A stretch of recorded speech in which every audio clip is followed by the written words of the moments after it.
On January 9, 2007, Steve Jobs took the stage at the Macworld conference in San Francisco to unveil a device that would change the world. The audience was on the edge of its seat.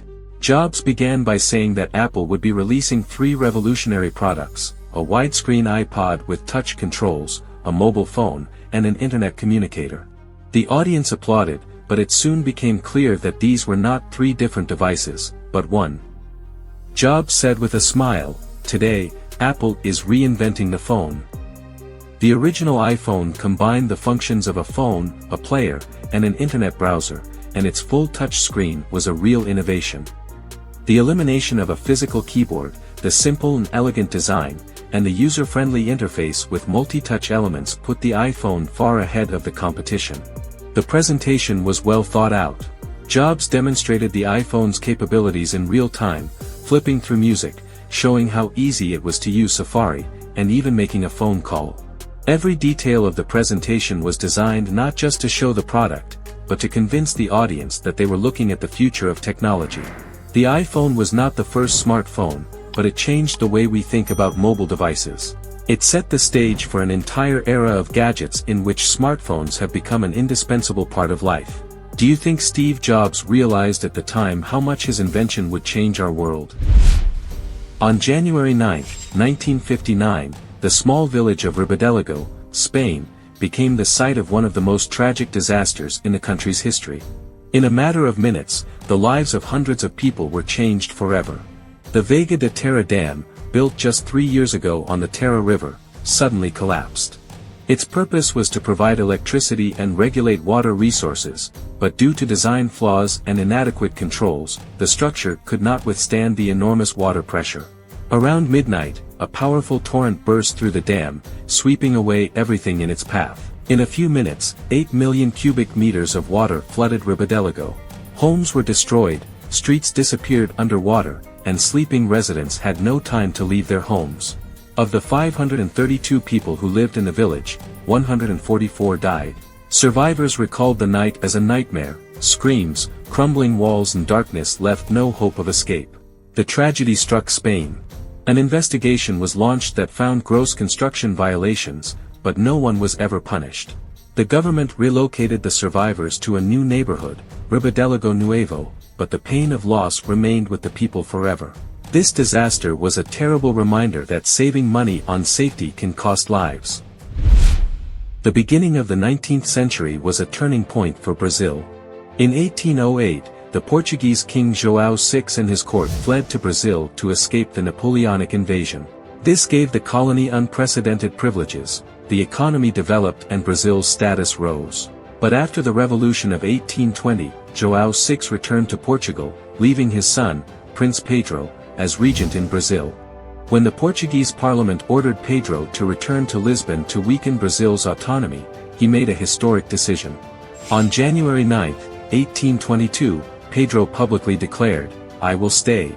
These words became a symbol of the beginning of the struggle for independence. Brazilian patriots supported the prince, and his advisor, José Bonifácio, helped shape the political course toward separation from Portugal.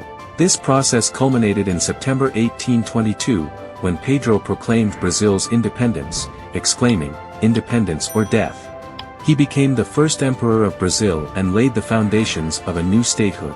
His decision to stay forever changed Brazil's destiny, transforming the colony into an independent country. On January 10, 1863, an event took place in London that changed the history of urban transportation, the opening of the world's first underground railway. The line, called the Metropolitan Railway, connected Paddington and Fringden, passing under the center of the British capital.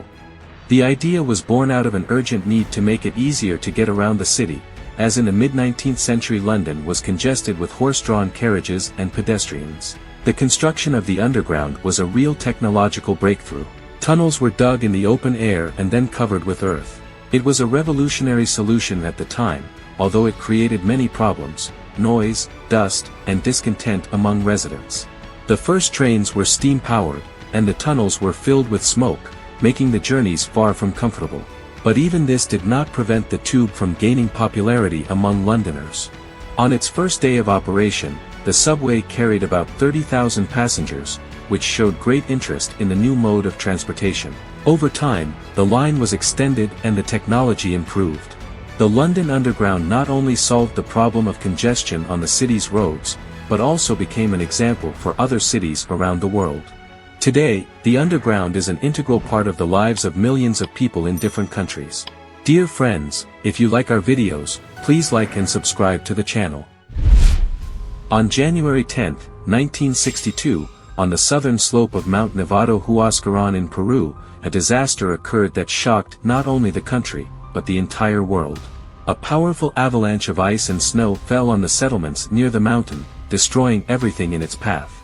The volume of ice and snow, which initially amounted to 3 million cubic meters, increased to 10 million cubic meters during its movement. In just 7 minutes, the avalanche wiped out the town of Ran, Urca and 6 smaller settlements. It was a disheartening sight. Villages that had slept under the cover of night were literally destroyed by the elements. People who could not flee became victims of this natural disaster. Roads, houses, even part of the infrastructure were swallowed up by the snow. After the disaster, there was virtually nothing left in the area. The total number of victims, according to preliminary estimates, reached 4,000 people, but accurate data have not been obtained. This tragedy was a cruel reminder of how unpredictable nature can be. It also prompted the development of new disaster warning systems and more effective ways to protect against avalanches. Residents and the Peruvian government have continued to work to rebuild, but the disaster has left a lasting mark on people's hearts. The year 630 was an important moment in the history of Islam when the Prophet Muhammad and his followers conquered Mecca, one of the holiest cities in the Arab world. It was not only a military achievement, but also a great spiritual victory that determined the destiny of Islam and united numerous Arab tribes. At that time, Mecca was a center of trade and worship for Arab tribes, but it was also home to opponents of Muhammad and his followers. For many years, they faced resistance from the ruling Quraysh clan, who tried to prevent the spread of the new religion. In 622, the Prophet Muhammad and his followers were forced to migrate to Medina, where they were able to establish their own community. In the years that followed, the situation gradually changed in their favor.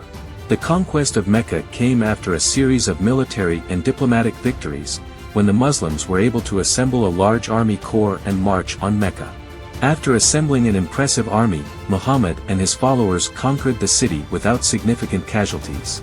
The Quraysh, the Prophet's former enemies, surrendered and the city was taken without bloodshed. Muhammad showed great tolerance and forgiveness to his former enemies, allowing them to leave their positions and even convert to Islam. The conquest of Mecca was the culmination of a long process of uniting the Arab tribes under the banner of Islam. It also strengthened the position of the Prophet and established Islam as the dominant religion on the Arabian Peninsula. January 11, 1922 marked an important milestone in the history of medicine when 14-year-old Canadian Leonard Thompson became the first person in the world to be saved from death by an injection of pancreatic extract containing insulin. This discovery was a true breakthrough in the treatment of diabetes, which until then had been a nearly fatal disease. Leonard Thompson had diabetes from an early age, and his condition was getting worse every day. Until then, there was no effective treatment, and diabetics had a limited chance of survival. But in 1922, a team of Canadian scientists led by Frederick Bunting and Charles Best made a real breakthrough in medicine when they isolated insulin from the pancreas of pigs and began using it for the first time to treat diabetes. Thompson was the first patient to receive this innovative injection. Within days, his condition improved significantly and he began to recover. This was an important step in saving the lives of millions of people around the world. Not only did the insulin injection offer new ways to treat diabetes, it changed the nature of the disease, making it manageable. The year 1962 was a turning point for the United States in the Vietnam War. It was the year of Operation Chopper, the first American combat mission that marked the beginning of a broader U.S. involvement in the conflict. The mission was related to the fight against communist forces in South Vietnam, where active hostilities were already underway. Operation Chopper had a clear objective: to assist the South Vietnamese government in its fight against the communists operating in the north of the country. As part of the mission, American troops would work with local forces to destroy the bases of communist insurgents, known as Viet Cong, who were actively supporting the North Vietnamese government. This mission signaled the beginning of serious American involvement in the war, although the United States had not yet committed a large contingent of troops. The helicopter mission was important because it demonstrated the ability of the United States to actively use military force in support of its allies, even without a declaration of war. But it also showed how difficult the war in Vietnam would be for the Americans. Although the combat mission brought some success, the United States and its allies faced numerous difficulties due to the difficulty of fighting in the jungle, the unwillingness of the local population to support the South Vietnamese authorities, and the effectiveness of Viet Cong guerrilla tactics.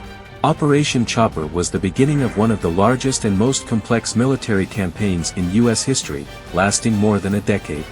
If you want to support historical YouTube, please like this video and subscribe to our channel.